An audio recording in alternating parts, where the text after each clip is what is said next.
Hello students, SBN college of education की online class में आपका हार्दिक स्वागत है। आज हम डीईएलईडी सेकेंड ईयर की विद्यालय संस्कृति प्रबंधता की चैप्टर नंबर 3 क्लासें चला रहे हैं और इस चैप्टर नंबर 3 क्लास में हमने पढ़ा था विद्यालय की संकल्पना। विद्यालय की संकल्पना में हमने ये देखा था कि विद्यालय की आवश्यकता क्यों पड़ती है, आवश्यकता क्यों पड़ती है, विद्यालय की आवश्यकता क्यों जरूरी है। ठीक है, विद्या छात्रों की दृष्टि से क्यों जरूरी है। ठीक है, इसके अलावा हमने पढ़ा था छात्रों की दृष्टि से भी क्यों जरूरी है, अभिभावकों की दृष्टि से भी क्या जरूरी है।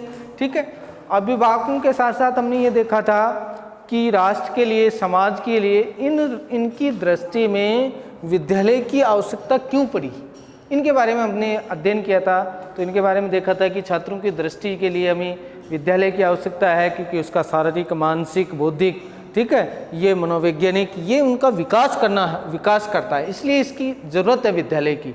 दूसरा, अभिभावकों को विद्यालय की आवश्यकता क्यों है, क्योंकि अभिभावकों को ये है कि हमारा बच्चा क्या बने, श्रेष्ठ बने, हमारा बच्चा क्या बने, श्रेष्ठ बने।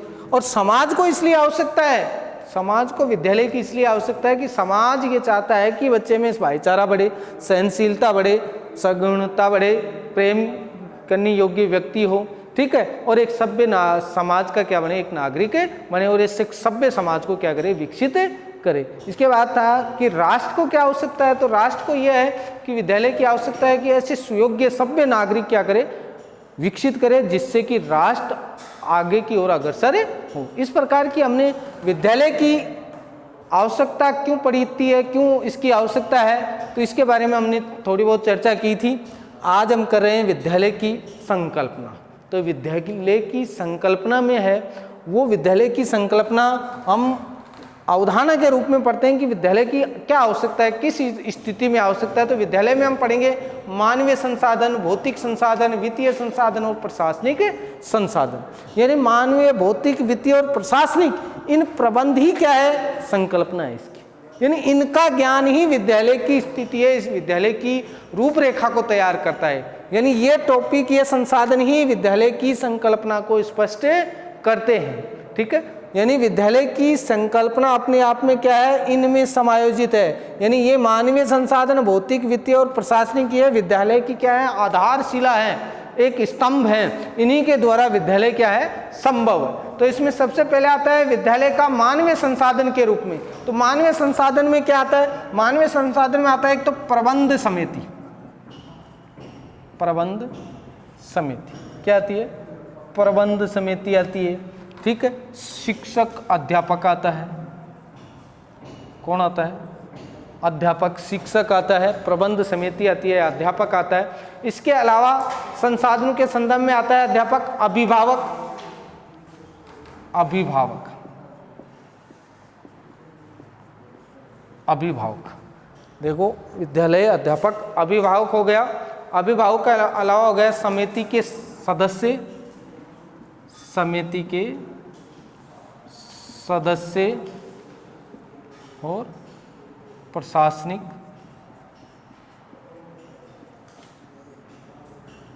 ठीक है, प्रशासनिक कार्य, प्रशासनिक अधिकारी।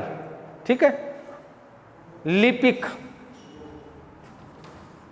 लिपिक, कर्मचारी। ठीक है, चाहे वो थर्ड ग्रेड का हो, सेकंड ग्रेड का हो, सारे। तो ये हमारे विद्यालय की संकल्पना का फर्स्ट पॉइंट है, जिसमें मानवीय संसाधन। देखो, मानवीय संसाधन में क्या है, प्रबंध समिति, यानी कोई भी विद्यालय होती है, उस विद्यालय की एक कमेटी नियुक्त होती है, एक कार्यकारिणी कमेटी गठित की जाती है। ठीक है, जिसमें कुछ वहाँ के गणमान्य लोग नियुक्त होते हैं, कुछ वहाँ के गणमान्यों का मतलब जैसे वार्ड पंच, उस विद्यालय के आसपास के वार्ड, जिस वार्ड में वहाँ का वार्ड पंच होता है, सरपंच होता है। ठीक है, इसके अलावा ग्रामवासी होते हैं, प्रिंसिपल होते हैं, ये एक अपनी प्रबंध समिति गठित करते हैं। ठीक है, या मान लो अगर ऊपरी स्तर पर देखें तो सरकार के द्वारा एडिशनल डीओ, डीओ साहब, ये सब, इन सब की क्या बनती है, एक प्रबंध कमेटी बनती है, एक समिति बनती है, ठीक है। इसके लिए मानव संसाधन में एक आता है अध्यापक, क्योंकि विद्यालय में अध्यापक नहीं होगा तो एजुकेशन कैसे करवाया जाएगा, तो ये भी कौन से संसाधन में आता है, मानवीय संसाधन में आता है। दूसरा आता है अभिभावक, क्योंकि छात्र छात्राओं के अभिभावक में उसमें क्या करते हैं, अपना सहयोग देते हैं, तो वो भी क्या है, एक मानवीय संसाधन है। समिति के सदस्य, यानी जो गठित समिति बनाई जाती है, उसकी एसएमसी की मीटिंग में जो समिति गठित की जाती है, उस समिति के सदस्य सम्मिलित होते हैं। प्रशासनिक अधिकारी नियुक्त होते हैं इसमें, ठीक है, जो भी बीओ होते हैं। इसके अलावा लिपिक होता है, कर्मचारी वर्ग होता है जिसमें चतुर्श्रेणी कर्मचारी होता है, शारीरिक शिक्षक के कर्मचारी होते हैं, ठीक है। इस प्रकार के जो संसाधन होते हैं वो कौन से संसाधन होते हैं, मानवीय संसाधन होते हैं, जो विद्यालय की संकल्पना को स्पष्ट करते हैं। यानी ये होना जरूरी है विद्यालय में, एक तो प्रबंध समिति, एक अध्यापक, एक अभिभावक, एक समिति सदस्य, एक प्रशासनिक अधिकारी या प्रशासनिक कार्यालय मान लो, एक लिपिक मान लो, कर्मचारी वर्ग मान लो, कर्मचारी वर्ग, ये इसमें से क्या होते हैं, सारे सम्मिलित होते हैं, ठीक है। उसके बाद आता है भौतिक संसाधन। भौतिक संसाधन में क्या आता है, विद्यालय भवन, विद्यालय भवन निर्माण। विद्यालय क्या आता है,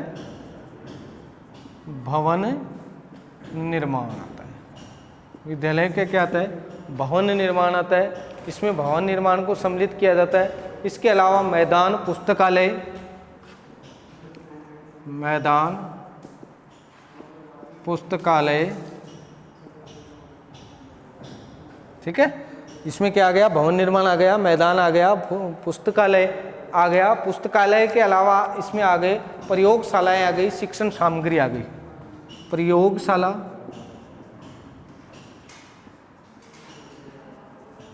शिक्षण सामग्री, टीचिंग एड्स, शिक्षण सामग्री, यानी चौक वॉक, डस्टर वस्टर, बोर्ड वोर्ड, श्यामपट, ये सारे इसमें आ गए। देखो भौतिक संसाधन, भौतिक संसाधन क्या होते हैं, यानी भौतिक संसाधन और मानव। मानव में तो मानव संबंधी आएंगे, क्योंकि ये सारे मानव ही समिति गठित करेंगे, वो मानव करेंगे, अध्यापक होंगे वो मानव होंगे, अभिभावक होंगे वो मानव होंगे, समिति के सदस्य होंगे वो भी मानव। यानी इसमें कौन सी शक्ति काम करेगी, मानवीय शक्ति काम करेगी। और इसमें कौन सी भौतिक होगी, क्योंकि विद्यालय कहाँ स्थापित होगा, विद्यालय जहाँ भवन भूमि होगी वहाँ भूमि होगी, वहाँ विद्यालय के लिए क्या जरूरी है, भौतिक संसाधन। यानी हमारे पास विद्यालय को संगठित करने के लिए भूमि, और भूमि के साथ क्या होनी चाहिए, विद्यालय किसको कहेंगे, भूमि तो है लेकिन विद्यालय किसको कहेंगे, उसमें भवन होना जरूरी है, भवन का निर्माण होना जरूरी है, भवन जरूरी है। और भवन के साथ साथ बच्चों के खेलने के लिए मैदान होना जरूरी है। भवन के साथ साथ भौतिक संसाधनों में क्या आता है, मैदान, जो बच्चों की क्रीड़ा शुल्क के लिए, खेलकूद के लिए उपयोगी होता है। उसके बाद पाठ्यक्रम को, पाठ्य पुस्तक के लिए क्या चाहिए, पुस्तकालय चाहिए, ये भी एक भौतिक संसाधनों में ही आता है। प्रयोगशाला, ये भी भौतिक संसाधनों में ही आता है। प्रयोगशाला भी किस में आती है, भौतिक संसाधनों में आता है। शिक्षण सामग्री, शिक्षण सामग्री, ये भी किस में आती है, शिक्षण सामग्री भी किस में आती है, भौतिक संसाधनों में। जैसे श्यामपट है, ठीक है, चौक है, डस्टर है, ये किस में आते हैं, शिक्षण सामग्री में आते हैं। तो ये भौतिक संसाधन है। ये भौतिक संसाधन किसको प्रभावित करते हैं, विद्यालय की संकल्पना को प्रभावित करते हैं। वर्तमान में शौचालय भी इम्पोर्टेंट हो गया, या बालिका विद्यालय है वहाँ शौचालय भी जरूरी है। बालक बालिकाओं के लिए अलग से पृथक व्यवस्था, पृथक शौचालय होना चाहिए, जो विद्यालय भवन में ही निर्माण किए जाते हैं। तो ये सारे भौतिक संसाधन उपलब्ध होते हैं, किस में होते हैं, विद्यालय में होते हैं। उसके बाद होती है वित्तीय संसाधन। क्या होते हैं, वित्तीय, यानी पूंजी, पैसे, आय, आय, पूंजी, पैसे। मानवीय संसाधनों का वेतन भत्ता, इन मानवीय संसाधनों का किया जाता है वेतन और भत्ता। ये कौन सा संसाधन है, वित्तीय संसाधन, यानी बिना पैसा ये काम नहीं करता। इनके लिए मानवीय संसाधन, उनके लिए वेतन भत्ता जरूरी है, यानी इसके लिए पैसे जरूरी हैं। ये जरूरी है, क्या है, पैसे जरूरी है। भौतिक संसाधनों के लिए, इन दोनों के लिए, भौतिक संसाधनों के क्रय विक्रय के लिए, भौतिक संसाधनों के क्रय विक्रय के लिए, ठीक है। यानी भौतिक संसाधनों का अगर हम विद्यालय में भवन निर्माण करवाते हैं तो पैसों की आवश्यकता है, यानी वित्तीय संसाधन, यानी मनी जरूरी है, पूंजी जरूरी है, पूंजी जरूरी है। बिना पूंजी एजुकेशन प्राप्त नहीं कर सकते, न मानवीय संसाधन उपलब्ध करवा सकते हैं न भौतिक संसाधन उपलब्ध करवा सकते हैं। तो दोनों की कड़ी क्या है, ये पूंजी है, ये वित्तीय संसाधन है। यानी प्रबंध समिति को क्या चाहिए, वेतन भत्ता करें, वेतन और भत्ता व अनुदान चाहिए। वेतन भत्ता कहाँ से मिलेगा, मानवीय संसाधनों को वित्तीय प्रशासन से मिलेगा, यानी वित्तीय संसाधन है। मनी प्रॉब्लम जरूरी है, मनी जरूरी है, तो प्रबंध समिति को वेतन भत्ता कौन देता है, वित्तीय अध्यापक, अभिभावक, समिति सदस्य, प्रशासनिक, लिपिक और कर्मचारी। ये मानवीय भी किस पर टिका हुआ है, इस वित्तीय पर। भौतिक संसाधनों में भी भौतिक संसाधनों का क्रय विक्रय, यानी भवन निर्माण के लिए, प्रयोगशाला के लिए, शिक्षण सामग्री के लिए, पुस्तकालय के लिए, इनके लिए भी क्या है, भौतिक संसाधनों के लिए क्या है, वित्तीय संसाधन जरूरी है। उसके बाद आता है प्रशासनिक संसाधनों के संदर्भ, यानी प्रशासनिक संसाधन क्या है, विद्यालयों के लिए अधिकारी, योग्य अधिकारी, विद्यालय के लिए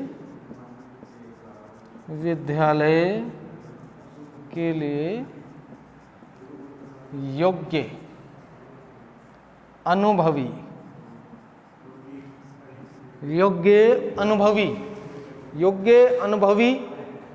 क्या होने चाहिए, प्रशासनिक अधिकारी होने चाहिए। प्रशासनिक अधिकारी क्या होने चाहिए, विद्यालय के लिए योग्य और अनुभवी होनी चाहिए, तभी उनका क्या हो सकता है, विकास हो सकता है। अगर अनुभवी या योग्य नहीं होंगे तो प्रशासनिक संसाधन क्या हो जाएगा, कमजोर हो जाएगा। इसलिए प्रशासनिक अधिकारी वो नियुक्त किए जाते हैं जो योग्य और अनुभवी होते हैं। तो विद्यालय संकल्पना में अगर हम स्पष्ट करते हैं तो विद्यालय संकल्पना को अगर हम देखते हैं तो इसमें सबसे ज़्यादा क्या काम कौन करता है, मानवीय संसाधन। यानी मानवीय संसाधन किसको स्पष्ट करता है, विद्यालय की संकल्पना को स्पष्ट करता है, जिसमें प्रबंध समिति आती है, अध्यापक आता है, अभिभावक आता है, समिति सदस्य आते हैं, प्रशासनिक अधिकारी आते हैं और लिपिक कर्मचारी वर्ग आते हैं। ये सारे कौन से संसाधन है, मानवीय संसाधन है। भौतिक संसाधन कौन से हैं, भौतिक संसाधन है विद्यालय का भवन निर्माण है, पुस्तकालय है, टीचिंग एड्स हैं, यानी ये आपका मैदान है, प्रयोगशालाएं, शिक्षण सामग्री, ये सारे क्या हैं, भौतिक संसाधन है। वित्तीय संसाधन है जो मानवीय और भौतिक संसाधनों का वेतन भत्ता और उनका क्रय विक्रय का काम करता है। ये कार्य किसका है,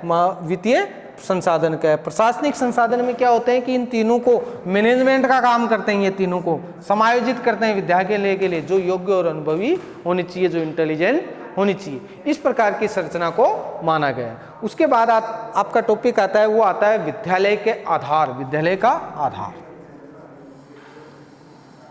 विद्यालय का आधार क्या आता है, विद्यालय का आधार आता है। विद्यालय का आधार ये बताता है कि क्या क्या चाहिए, कि इसके बेस क्या है, बेस क्या है विद्यालय का। तो बेस है अध्ययन संरचना,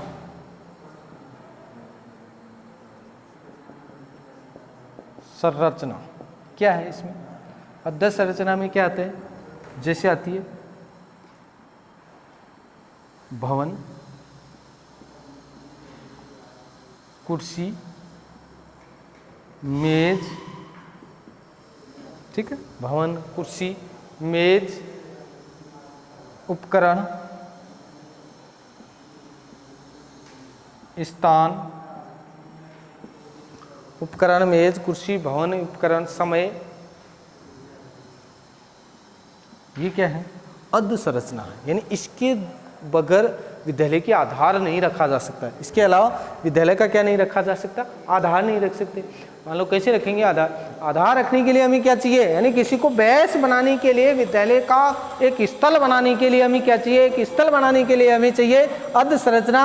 उसमें हमें क्या चाहिए, सबसे पहले तो विद्यालय का आधार किस पर टिका हुआ है, स्थान पर, यानी क्षेत्रफल होना जरूरी है। बिना क्षेत्रफल हवा में नहीं रख सकते विद्यालय को। तो विद्यालय के लिए वो सुनियोजित क्या होना चाहिए, स्थान होना चाहिए। उस सुनियोजित स्थान पर भवन होना चाहिए। भवन होने के बाद उसमें कुर्सी, मेज, उपकरण और समय क्षेत्र निश्चित होना चाहिए, ये होना चाहिए। उसके बाद आता है विद्यालय के दार्शनिक आधार। दूसरा आता है विद्यालय के दार्शनिक आधार। ये पार्ट आपके लिए, ये बुक्स बहुत ज़रूरी है क्योंकि इसमें टेट, सी टेट, ठीक है, इसके अलावा फर्स्ट ग्रेड तक का मैनेजमेंट कोर्स आता है इसमें।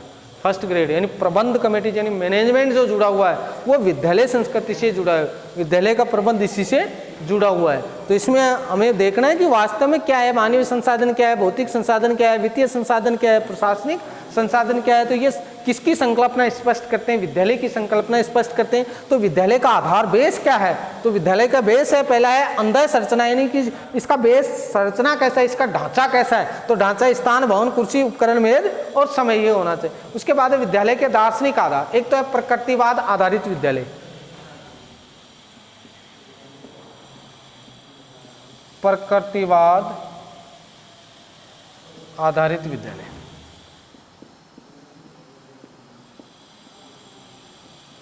प्रकृतिवाद आधारित विद्यालय, प्रकृतिवाद का मतलब प्रकृति, दार्शनिक लोगों के विशेषता क्या है, प्रकृतिवाद यानी प्रकृति में रह के शिक्षा ग्रहण करे। जैसे गुरुकुल शिक्षा पद्धति है वैसे विद्यालय क्या हो, एक भीड़ भाड़ क्षेत्र से क्या हो, दूर हो, ठीक है, और उसमें किसी प्रकार की कोई ऐसी बाधाएं ना आए और उसी क्षेत्र में प्रकृति कर रहकर ही प्रकृति के बारे में वो बच्चे ज्ञान प्राप्त करें और उसी के आधार पर शिक्षा का क्या है, दृष्टिकोण विकसित हो, यानी प्रकृति आधारित विद्यालय हो। उसके बाद है आदर्शवादी आधारित विद्यालय, आदर्शवाद, आदर्शवादी आदर्शवाद आधारित विद्यालय। कौन सी विद्यालय हो, आदर्शवाद विद्यालय हो। आदर्शवाद जैसे आज भी चल रहे हैं आदर्शवादी विद्यालय जो अपनी संस्कृति को विकसित करने के लिए एक आदर्श स्थापित करते हैं, उन्नयन संस्कार करते हैं, उसके बाद एजुकेशन प्राप्त करते हैं, एक संस्कारवान शिक्षा होती है, ठीक है। जैसे हमारे यहाँ संस्कृत महाविद्यालय, प्राथमिक विद्यालय, ये जो सारी चल रही हैं, ये सारी विद्यालय चल रहे हैं, इसका मतलब उसमें क्या है, आदर्शतावाद यानी बोधित्व के गुण पाए जाते हैं। इसमें किसके पाए जाते हैं, बोधित्व के गुण पाए जाते हैं, ठीक है। तो इस प्रकार के विद्यालय हमारे स्थापित हो। इसके अलावा क्या है, प्रयोजनावाद और यथार्थवाद, प्रयोजनावाद और यथार्थवाद। यानी प्रयोजनावाद का मतलब तो है प्रयोग करके प्रयोजिक यानी वास्तविकता पर यानी एक वैज्ञानिक तथ्य पर आधारित विद्यालय हो, और यथार्थवाद का मतलब वास्तविक विद्यालय हो। तो इन चार आधार को मानकर क्या करे, विद्यालय की स्थापना करे। ये कौन कहता है, दार्शनिकवाद कहता है। कौन कहता है, दार्शनिकवाद, ठीक है। अब आता है विद्यालय का सामाजिक आधार पर, तीसरा आता है इसमें विद्यालय का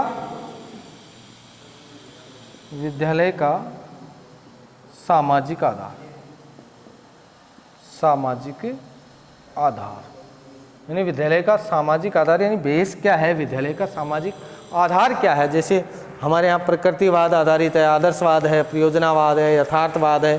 दार्शनिकता के आधार पर दिया गया है कि विद्यालय का प्रकृतिवाद होना चाहिए, आदर्शवाद होना चाहिए, प्रयोजनावाद होना चाहिए, यथार्थवाद होना चाहिए। तो इसी आधार पर है विद्यालय का सामाजिक आधार। और सामाजिक आधार का मतलब है अभिभावक, सामाजिक आधार का मतलब क्या है, अभिभावक शिक्षक, अभिभावक शिक्षक मिलकर एक स्थानीय समिति का क्या करे, गठन करे। शिक्षक और अभिभावक मिलकर क्या करे, एक स्थानीय समिति का गठन करे, स्थानीय समिति का क्या करे, गठन करे। और उस स्थानीय समिति का गठन करके, जिसे एसएमसी कहते हैं, उस स्थानीय समिति का गठन करके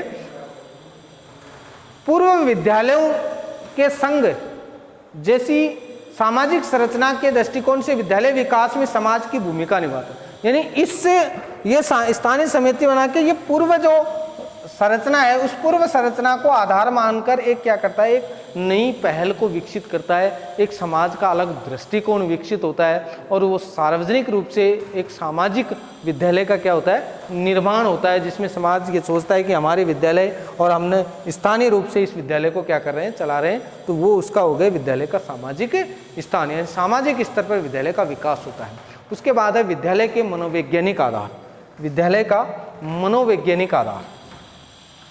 अगला है विद्यालय का मनोवैज्ञानिक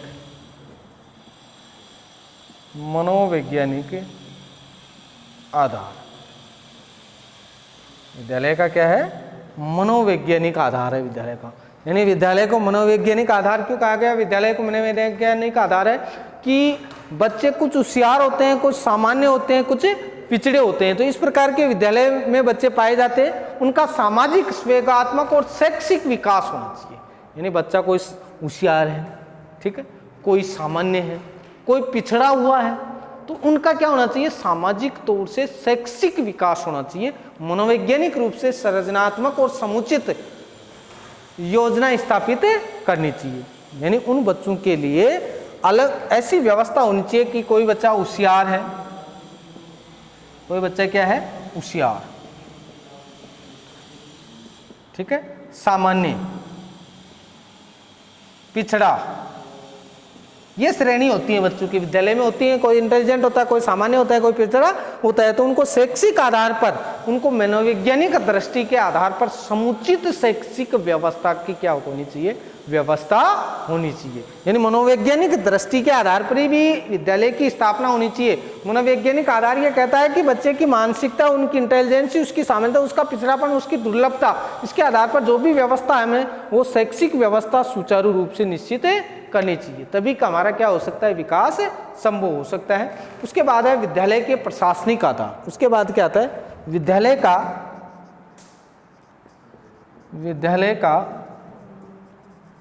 प्रशासनिक आधार। विद्यालय के प्रशासनिक आधार पर विद्यालय की स्थापना की जानी चाहिए। प्रशासनिक आधार क्या कहते हैं, विद्यालय का प्रशासनिक आधार कहता है कि मॉडल स्कूलें, आदर्श स्कूलें, आदर्श स्कूलों के साथ साथ कैसी संरचना हो, मॉडल आदर्श स्कूलें, नवोदय स्कूलें, विशिष्ट विद्यालय के रूप, जहां गुणात्मक गतिविधि में से भिन्न हो। यानी क्या हो, मॉडल स्कूलें, मॉडल, ठीक है, इसके अलावा नवोदय, केंद्रीय, ये सब विद्यालय हैं। इन विद्यालयों की गतिविधियां उनसे क्या हो, भिन्न हो, ठीक है। इन सब में जो भिन्नता देखने को मिलती है, इस भिन्नता को क्या किया जा सकता है, रोका जा सकता है। और इनमें क्या किया जा सकता है, प्रशासनिक, इन सब का प्रशासनिक आधार क्या है, विद्यालय का भिन्न भिन्न होता है, ठीक है। नवोदय विद्यालय, केंद्रीय विद्यालय, मॉडल स्कूल है, ये सब क्या होती है, अन्य स्कूलों से क्या होती है, भिन्न होते हैं। एक सामान्य विद्यालय होती है, उन सबसे हर विद्यालय क्या होती है, भिन्न भिन्न होते हैं। इनके प्रशासनिक रूप भी क्या होते हैं, विशिष्ट होते हैं। उन विशिष्टताओं के आधार पर ही इनका कार्य संचालित किया जाता है। तो इनको कहते हैं विद्यालय का प्रशासनिक आधार, ठीक है। ये थी आपके आधार, यानी विद्यालय का आधार क्या होना चाहिए। तो विद्यालय का आधार आपने पढ़ा, विद्यालय का आधार है कि अधर संरचना होनी चाहिए, नहीं भवन निर्माण होना चाहिए, उपकरण होने चाहिए, मेज कुर्सी होनी चाहिए, ये उसका क्या हो गया, आधार स्थल हो गया। दूसरा बताया कि विद्यालय में के दार्शनिक के आधार पर क्या है, तो दार्शनिक के आधार पर विद्यालय में प्रकृतिवादी आधारित शिक्षा है, आदर्शवादी विद्यालय है, प्रयोजनावादी विद्यालय है, यथार्थवादी विद्यालय है। तो इनके मानसिकता यानी बौद्धिकता के आधार पर इनके विद्यालयों का क्या किया गया, समायोजन किया गया। उसके बाद है विद्यालय का मनोवैज्ञानिक आधार पर, यानी मनोवैज्ञानिक आधार का मतलब है कि बच्चे हर प्रकार के होते हैं, कोई इंटेलिजेंट होता है, कोई सामान्य होता है, कोई पिछड़ा हुआ होता है, तो उसके आधार पर उनको क्या दिया जाए, एजुकेशन दिया जाए। इसके साथ साथ विद्यालय का प्रशासनिक आधार क्या होना चाहिए, विद्यालय का प्रशासनिक आधार की मॉडल्स स्कूलें, नवोदय विद्यालय, केंद्रीय विद्यालय, ये विशिष्ट होती हैं। इन सबसे सामान्य विद्यालय क्या होती हैं, भिन्न होती हैं। तो इन आधार पर क्या किया जाता है, विद्यालयों का निर्माण किया जाता है, ठीक है। उसके बाद आता है प्रवेश प्रक्रिया कैसी हो, विद्यालय में प्रवेश कैसी है। विद्यार्थियों को विद्यालय में प्रवेश देना है तो सामान्य प्रवेश दो प्रकार से होते हैं। सामान्य प्रवेश कितने प्रकार के होते हैं, दो प्रकार के होते हैं। सामान्य प्रवेश क्या होते हैं कि पूर्व में ही अध्ययनरत विद्यार्थी का नवीन उच्च कक्षाओं में प्रवेश और नवीन प्रवेश प्राथमिक कक्षाओं से दूसरे विद्यालयों में प्रवेश, यानी प्रवेश की स्थिति क्या है विद्यालयों में, प्रवेश की स्थिति क्या है विद्यालयों में, प्रवेश प्रक्रिया कैसे संभव है विद्यालयों में, वो प्रवेश की स्थिति क्या है विद्यालयों में। जो हमारे विद्यालय हैं उन विद्यालयों में प्रवेश की स्थिति को क्या देखा गया, तो प्रवेश की स्थिति है कि एक तो प्राथमिक विद्यालय से उच्च विद्यालय में प्रवेश करता है, इसका मतलब उसको प्रमोट होता है, इसका मतलब नवीन विद्यालय में हो जाता है, तो उसके लिए प्रवेश संभव है। यह एक प्राथमिक विद्यालय है, उस प्राथमिक स्तर पर विद्यालय आता है तो उसके जन्म प्रमाण पत्र के आधार पर उसको एजुकेशन यानी उसका नाम प्रवेश दिया जा सकता है, LKG है, UKG है, ठीक है। इसके अलावा कोई एक विद्यालय को छोड़कर दूसरे विद्यालय में जाता है तो उसको टीसी की आवश्यकता होती है, उस टीसी के आधार पर उसको क्या दिया जाता है, एडमिशन दिया जाता है, यानी प्रवेश दिया जाता है। तो इस प्रकार की प्रक्रियाओं के आधार पर हम प्रवेश की प्रक्रिया पढ़ते हैं कि एक स्थान से दूसरे स्थान पर भी अगर मान लो कोई बच्चा जाता है, जैसे कई बार की स्थिति ऐसी है कि उच्च माध्यमिक स्तर पर यह कहा जाता है कि मान लो प्रवेश प्रारंभ कर दिया, प्रवेश हो गया, जून में हो गया, ठीक है, और 15 जुलाई तक प्रवेश दिया जाता है। जुलाई का जो प्रवेश उत्सव मनाया जाता है, उस प्रवेश उत्सव के बाद भी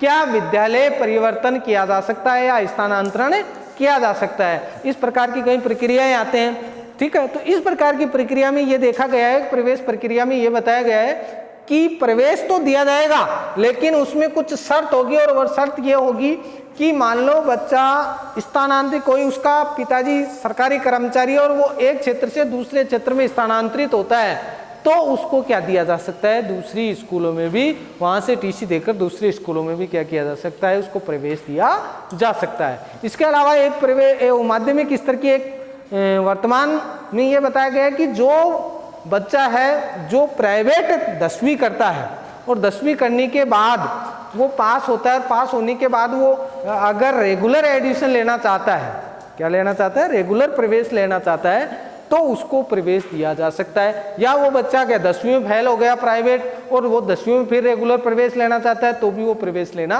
चाहता है, लेकिन वो सक्षम पत्र नियुक्त करे। इसके अलावा मान लो कोई राज्य, किसी एक राज्य से दूसरे राज्य में कोई बच्चा प्रवेश लेता है, तो सक्षम अधिकारी से क्या करवाना पड़ता है, सिग्नेचर करवाना पड़ता है, ठीक है। इस प्रकार की पद्धति लागू की गई है जो प्रवेश प्रक्रिया में संभव है, ठीक है। जो प्रवेश प्रक्रिया है वो हम पढ़ेंगे अगले चैप्टर में।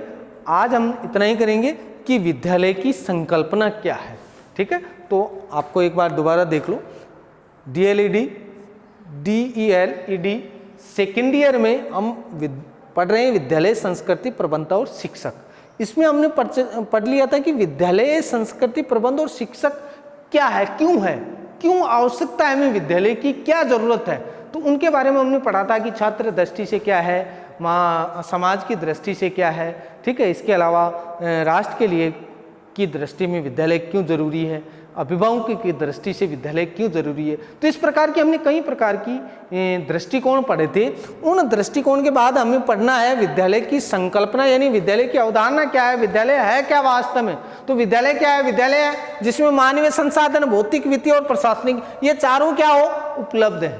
ये चारों क्या है, इस विद्यालय में क्या है, समायोजित हैं। क्यों, क्योंकि मानवीय संसाधन क्या है, मानवीय संसाधन में प्रबंध समिति आ जाती है, ठीक है। समिति के सदस्य आ जाते हैं, अध्यापक आ जाते हैं, कर्मचारी वर्ग आ जाता है, ठीक है। जो 4th ग्रेड के कर्मचारी हैं वो आ जाते हैं, लिपिक वर्ग आ जाता है, प्रशासनिक वर्ग आ जाते हैं। ये सारे कौन से संसाधन है, मानवीय संसाधन। कौन से संसाधन है, मानवीय संसाधन। उसी प्रकार भौतिक संसाधनों में कौन से आते हैं, भौतिक संसाधनों में आता है आपका विद्यालय, भवन निर्माण और मैदान, पुस्तकालय। ये सारे क्या है, प्रयोगशालाएं, शिक्षण सामग्री, ये क्या है, सारे भौतिक संसाधन। क्या है, भौतिक संसाधन, यानी भौतिक संसाधन, मानवीय संसाधन। इनको चलाने के लिए हमें कौन सा संसाधन चाहिए, विद्यालय के लिए वो चाहिए प्रशासनिक संसाधन। वो कौन सा चाहिए, प्रशासनिक संसाधन। ये प्रशासनिक संसाधन इनको वेतन भत्ता और क्रय विक्रय भौतिक संसाधनों के लिए उपलब्ध करवाती है। उसके बाद हमें क्या चाहिए, विद्यालय का आधार क्या है, विद्यालय का आधार है कि विद्यालय के लिए योग्य और अनुभवी हमें क्या चाहिए, शिक्षक चाहिए। विद्यालयों के लिए सबसे पहले तो प्रशासनिक आधार का काम प्रशासनिक आधार क्या करता है, विद्यालयों के लिए योग्य और अनुभवी शिक्षक भी उपलब्ध करवाता है। इसके बाद है विद्यालय का आधार क्या है, बेस क्या है। तो विद्यालय का बेस के लिए सबसे पहले क्या है, अधोसंरचना। अधोसंरचना का मतलब उसका आधार बेस क्या है, उसका भौतिक स्वरूप क्या है। तो भौतिक स्वरूप है, स्थान है, भवन है, कुर्सी है, उपकरण है, मेज और समय, ये सब क्या है इसके विद्यालय के प्रथम अधस्थल है। उसके बाद है विद्यालय के दार्शनिकता के आधार पर विद्यालय प्रकृतिवादी होना चाहिए, आदर्शवादी होना चाहिए, प्रयोजनवादी होना चाहिए और यथार्थवादी होना चाहिए, ठीक है। उसके बाद है विद्यालय का सामाजिक आधार। सामाजिक आधार में क्या बताया कि स्थानीय समिति का क्या करे, निर्माण करे, ग्रामवासी सार्वजनिक रूप से मिलकर, जिससे कि संचालन कार्य अच्छी तरह से हो सके। उसके बाद आता है विद्यालय का मनोवैज्ञानिक आधार। मनोवैज्ञानिक आधार है कि बच्चा होशियार, सामान्य और पिछड़ा, इन ऐसी स्थिति होती है तो ऐसी स्थिति में उनके आधार पर उसको क्या करे, शिक्षण कार्य करवाए। उसी प्रकार विद्यालय में बच्चों को प्रमोट करे, उसी आधार पर बच्चों की संख्या रखे। जैसे मान लो 40:1 है, ठीक है, तो उसके आधार पर शिक्षण कार्य संभव है। उसके बाद है विद्यालय का प्रशासनिक आधार मॉडल, नवोदय, केंद्रीय। इन सब विद्यालयों की स्थिति में क्या पाई जाती है, उनके स्वरूप में क्या पाई जाती है, भिन्नता पाई जाती है। इसलिए इन भिन्नताओं के आधार पर क्या करे, एजुकेशन प्रदान करे, ठीक है। उसके बाद हम पढ़ेंगे प्रवेश प्रक्रिया यानी प्रवेश प्रणाली क्या है, जो हम पढ़ेंगे अगले चैप्टर में, ठीक है। यहाँ तक का क्लियर, ठीक है। Thank you.